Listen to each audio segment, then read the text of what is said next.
Adam's heart shattered the moment he saw the empty driveway. The sleek red Mustang, his 18th birthday gift, gone, replaced by a note in his mother's sharp handwriting.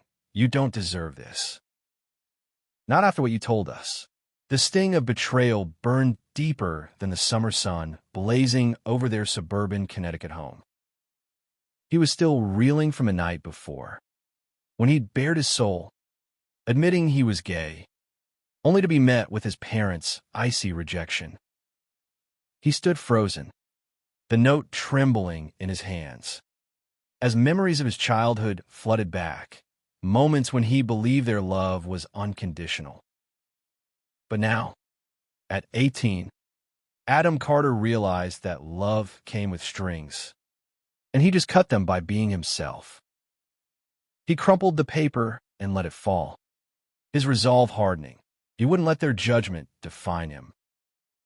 The morning air was thick with the scent of freshly cut grass as Adam walked to the bus stop, his backpack slung over one shoulder. He was headed to New Haven, to Yale University, where he'd earned a full scholarship for computer science.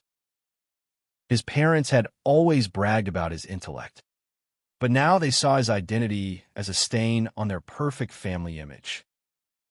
The bus ride gave him time to think, to plan. He wasn't just running from home, he was running towards something better, something true. At Yale, Adam found solace in the vibrant campus life. He joined the LGBTQ+ Student Alliance, where he met Ethan Caldwell, a junior studying literature with a smile that could light up the darkest corners of Adam's heart. Ethan was everything Adam hadn't dared to hope for: confident, kind, and unapologetically himself. Their first meeting was at a poetry slam in a cozy campus cafe, where Ethan's reading of a love poem by Walt Whitman left Adam breathless. "You like that one, huh?" Ethan teased afterward, catching Adam's shy gaze. Adam blushed, nodding, and something unspoken passed between them, a spark that felt like fate. Their friendship blossomed into late-night talks in Ethan's dorm, sharing dreams and fears over cheap pizza and vinyl records. Ethan told Adam about growing up in San Francisco, where his progressive family embraced his bisexuality, a stark contrast to Adam's rigid upbringing. "You're enough, Adam," Ethan said one night, his hand brushing Adam's. "Don't let anyone tell you otherwise." Those words became Adam's anchor, grounding him as he navigated his new reality. But the past wasn't done with him. A month into his freshman year, Adam received a call from his grandfather's lawyer. His grandfather, Henry Carter, had passed away, a man Adam barely knew, estranged from the family after a falling out with Adam's parents years ago. The lawyer's voice was calm but urgent. "You need to come to Boston." "It's about Henry's will." Adam's stomach churned. He hadn't seen his grandfather since he was a child, yet the man's name carried a weight he couldn't explain.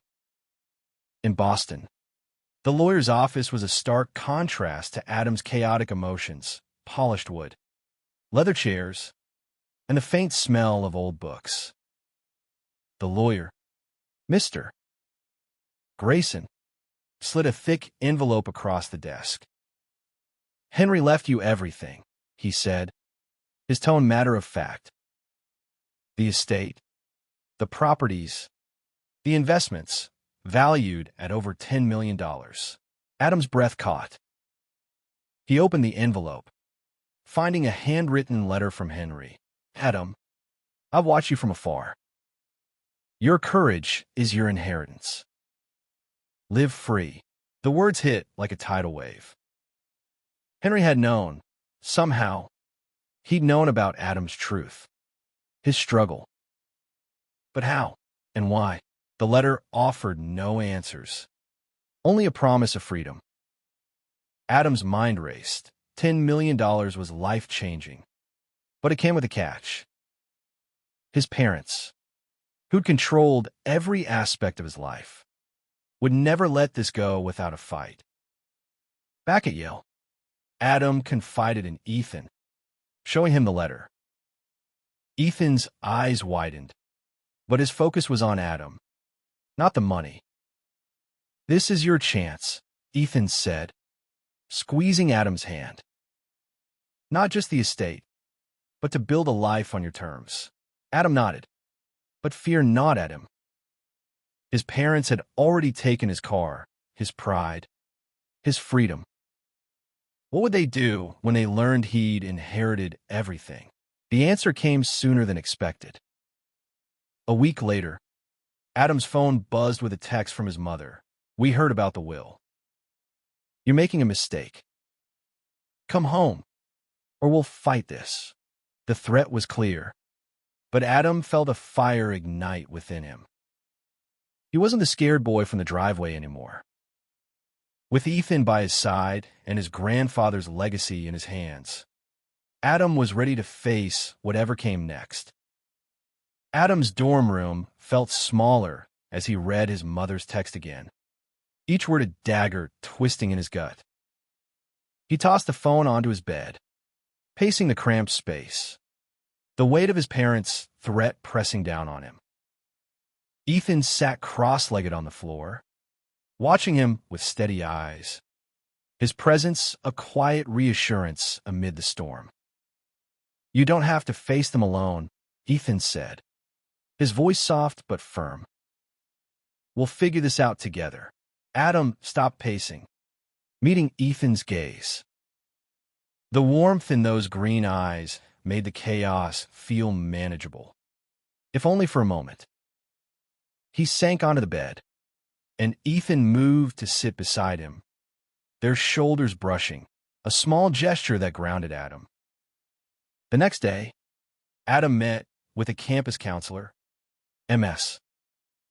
Rivera, who specialized in family conflicts.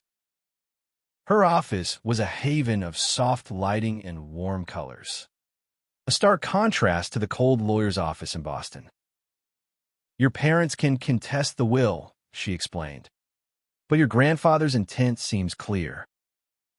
You need a lawyer who knows estate law." She recommended a pro bono legal clinic in New Haven, and Adam felt a flicker of hope. He wasn't powerless, not anymore. At the clinic, Adam met Sarah Nguyen, a young attorney with a sharp mind and a no-nonsense attitude. She reviewed the will, her brow furrowing as she read Henry's letter. "This is airtight," she said, tapping the document. "Your grandfather had no living spouse, no other heirs, and he explicitly named you. Your parents can try to fight, but they're on shaky ground."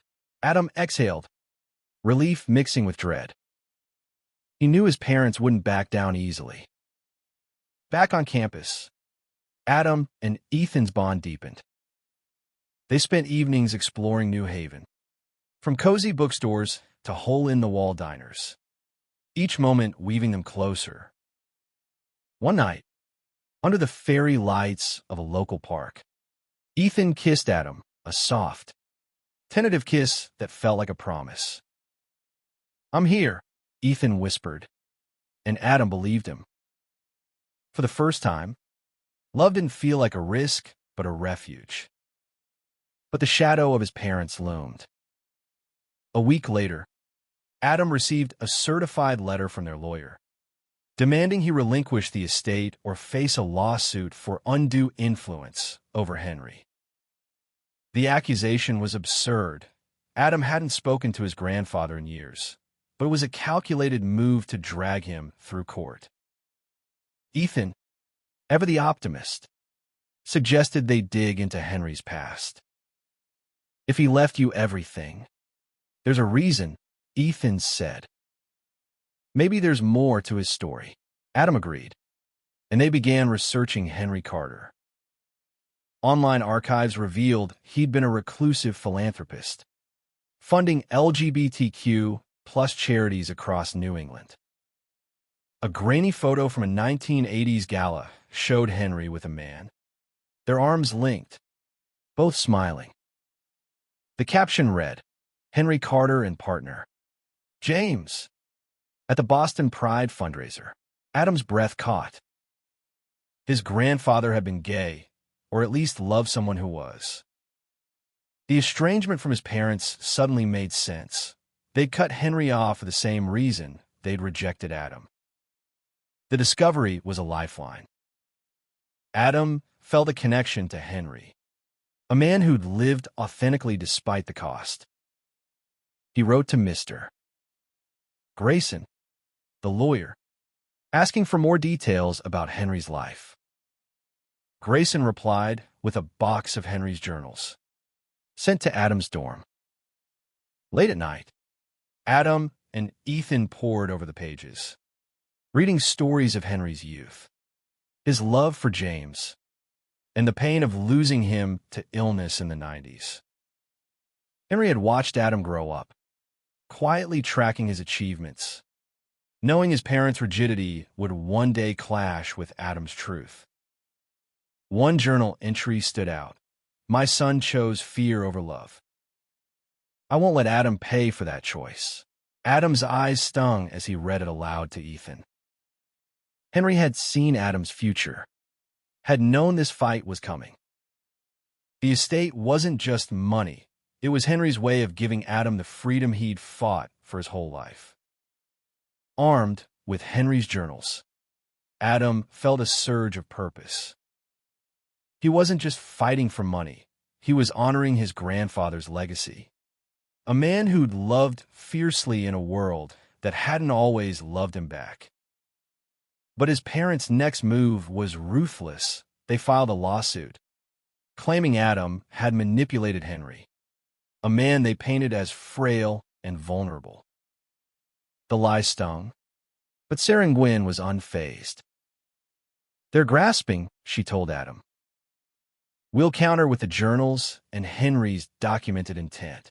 The legal battle began to consume Adam's life. Court dates loomed, and whispers about the case spread across campus. Some students offered support. Others cast judgmental glances. Adam leaned on Ethan, whose unwavering presence kept him grounded. One rainy afternoon, as they shared an umbrella on their way to class, Ethan said, "You're stronger than you know, Adam." Henry saw it. "I see it." Adam's heart swelled, but doubt lingered. Could he really stand up to his parents? Sarah organized a meeting with a private investigator, Maria Torres, to uncover more about Henry's estrangement from Adam's parents. Maria's findings were explosive. Adam's father, Richard, had cut Henry off after discovering his relationship with James, calling it a disgrace. Henry had tried to reconcile, but Richard's wife, Ellen, reinforced the divide, prioritizing their social standing over family. Maria also found witnesses, old friends of Henry's, who confirmed his mental clarity when drafting the will. "This is gold," Sarah said, grinning. "Your parents' case is crumbling." But the pressure was relentless. Adam's parents escalated their tactics, contacting Yale's administration to question his scholarship, alleging he was unstable. The dean dismissed the claim, but the intrusion left Adam shaken. He began to doubt himself, wondering if he was strong enough to endure. Ethan noticed the change, pulling Adam into a quiet corner of the library one night. "You're not alone in this," Ethan said, his voice fierce. "They can't break you, not when you have people who love you." That word, love, hung in the air. Adam hadn't dared say it, but it was there, growing between them. Later that night, in Ethan's dorm, they shared a kiss that felt like a vow, a promise to face the world together. Adam clung to that moment, letting it fuel his resolve. He wouldn't let his parents' cruelty define his future. As the court date approached, Sarah prepared Adam for the worst. They'll try to paint you as ungrateful, manipulative, she warned. Stay calm. Tell your truth. Adam nodded, but fear gnawed at him. He spent the night before the hearing with Ethan, reading Henry's journals aloud, drawing strength from his grandfather's words. One entry read, "Freedom isn't given, it's claimed. Fight for it." Adam. The courtroom was cold, sterile, a stark contrast to the warmth of Henry's words. Adam's parents sat across from him, their faces stone cold. Richard's lawyer argued that Adam, at 18, couldn't possibly handle an estate of such magnitude. Sarah countered with Henry's journals, the witnesses, and a letter from Henry's doctor confirming his sound mind. Adam took the stand, his voice steady despite his racing heart. "I never knew my grandfather well," he said, "but he knew me. He gave me a chance to be free, and I won't let that go." The judge's expression was unreadable, but Adam felt lighter for speaking his truth. As he stepped down, Ethan caught his eye from the gallery, offering a small, proud smile. Whatever the outcome, Adam knew he'd fought for himself and for Henry. The courtroom battle stretched on, each session a grueling test of Adam's resilience. His parents' lawyer painted a picture of a rebellious teen who deceived a lonely old man, but Sarah dismantled their claims with precision. Henry's journals, filled with lucid reflections on his life and love for Adam, were undeniable. Still, the process was draining. Adam's grades slipped, and exhaustion shadowed his every step. Ethan became his rock, cooking late-night meals and quizzing him for exams when Adam could barely focus. One evening, as snow blanketed New Haven, Ethan dragged Adam to a campus drag show to lift his spirits. The vibrant energy of the performers, unapologetic in their self-expression, reminded Adam why he was fighting. He laughed for the first time in weeks, leaning into Ethan's warmth. "This is what Henry wanted for you," Ethan whispered, his breath tickling Adam's ear. "A life where you can be you." But the fight wasn't over. Adam's parents played their final card, a public campaign to discredit him. They leaked details of the case to a local conservative blog, which ran a vicious article calling Adam a greedy opportunist exploiting his grandfather's wealth. The article spread online, and Adam woke to hateful messages flooding his inbox. He wanted to hide, to disappear, but Ethan and his friends in the alliance rallied around him, flooding social media with messages of support. Stand with Adam trended locally, a small but powerful shield against the hate. Sarah, meanwhile, uncovered a bombshell. Adam's parents had been siphoning money from Henry's accounts before his death, assuming they'd inherit everything. The evidence was damning. Bank records showing unauthorized withdrawals, emails between Richard and Ellen plotting to secure their future. Sarah presented the findings to the judge, who ordered a forensic audit. The tide was turning, but Adam felt no triumph, only a deep sadness for the family he'd once believed in. As the case neared its end, Adam visited Henry's old estate in Cape Cod, a sprawling seaside mansion he'd inherited. The house was frozen in time, filled with photos of Henry and James, their love captured in faded Polaroids. Adam wandered the halls, imagining the life Henry had lived, the courage it took to love openly in a less forgiving era. He found a photo of himself as a child, tucked into Henry's journal, with a note, "My hope for the future." Tears fell as Adam realized Henry had been his silent champion all along. Back in court, the judge delivered her ruling. The will stood. Adam was the sole heir. His parents' claims were dismissed, and their financial misconduct referred to prosecutors. Adam felt a strange mix of relief and grief. He'd won, but at the cost of his family. As he left the courtroom, Ethan pulled him into a tight embrace. "You did it," Ethan whispered. "You're free." Freedom came with a weight Adam hadn't expected. The estate was his, millions in assets, properties from Boston to Miami, and a legacy tied to Henry's quiet activism.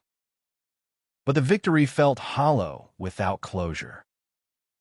Adam wrestled with whether to confront his parents or let them fade from his life. Ethan urged him to focus on the future, but Adam needed answers. He arranged a meeting with his parents at a neutral cafe in Hartford. Richard and Ellen arrived, their faces taut with resentment. "You've ruined us," Ellen spat, her voice low but venomous. Adam stayed calm, channeling Henry's strength. "I didn't take anything from you," he said. "You chose to push me away." Richard's silence was louder than any argument. For the first time, Adam saw cracks in their armor, regret, perhaps, or fear of what they'd lost. He left without reconciliation, but with a sense of closure. Their choices were theirs, not his. Back at Yale, Adam threw himself into his studies and his relationship with Ethan.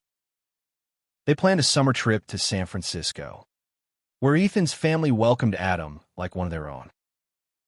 The contrast to his own family was stark but healing. Ethan's mother, a therapist, helped Adam process his grief, teaching him that family could be chosen, not just inherited. Adam also began exploring Henry's legacy. He donated a portion of the estate to LGBTQ+ youth shelters, inspired by Henry's journals. He kept the Cape Cod mansion, turning it into a retreat for queer artists, a place where creativity and love could thrive. Ethan, with his literature background, helped organize workshops, and the house came alive with laughter and music, a testament to Henry's vision. But Adam's journey wasn't without stumbles. The online hate lingered, and he struggled with self-doubt, wondering if he deserved Henry's gift. One night, after a nightmare about his parents, Adam broke down in Ethan's arms. "What if I'm not enough?" he whispered. Ethan held him close, his voice steady. "You're more than enough. You're Adam Carter, and you're building something beautiful." Those words, echoing Henry's letter, pulled Adam back from the edge. By spring, Adam was finding his stride. He aced his finals, landed a summer internship at a tech startup, and grew more confident in his identity. Ethan, now his official boyfriend, was his partner in every sense, their love a quiet rebellion against the world's cruelty. They celebrated their 6-month anniversary in Central Park, where Adam surprised Ethan with a locket engraved with Henry's words, "Live free." Ethan's eyes shimmered with tears as he kissed Adam under the autumn leaves, the city fading into the background.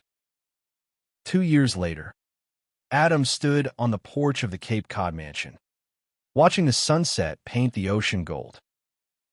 The retreat was thriving, filled with young artists whose work echoed Henry's spirit. Adam, now a junior at Yale, had grown into himself a confident, compassionate man who wore his identity with pride.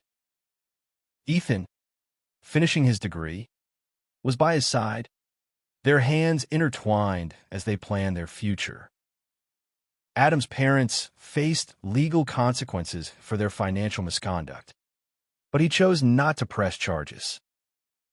He sent them a letter, not out of anger, but clarity. I forgive you, but I'm building my own life now. I hope you find peace. He never heard back, and that was okay. His family was Ethan, the friends who'd stood by him, and the memory of Henry, whose love had carried him through. The estate, once a symbol of conflict, became a beacon of hope. Adam established the Henry Carter Foundation, funding scholarships for queer youth and advocacy programs across the country. At the retreat's grand opening, he gave a speech, his voice steady and clear. "This is for anyone who's been told they're not enough," he said, his eyes finding Ethan in the crowd. "You are. And you're not alone." As the applause faded, Ethan pulled Adam aside, leading him to the beach where they'd first visited the mansion. Under the stars, Ethan knelt, holding a simple silver ring. "Adam Carter," he said, his voice thick with emotion. "You're my home. Will you marry me?" Adam's heart soared, tears streaming as he nodded. They kissed, the waves crashing around them, a moment of pure, unfiltered joy. Adam's journey had been one of pain, betrayal, and triumph. From the stolen car to the inherited estate, he'd learned that love, true, unconditional love, was worth fighting for. Henry's will had given him more than wealth. It had given him the courage to live free, to love fiercely, and to build a legacy of hope. As he stood with Ethan, the future stretched before them, boundless and bright, a testament to the power of resilience and the beauty of being true to oneself.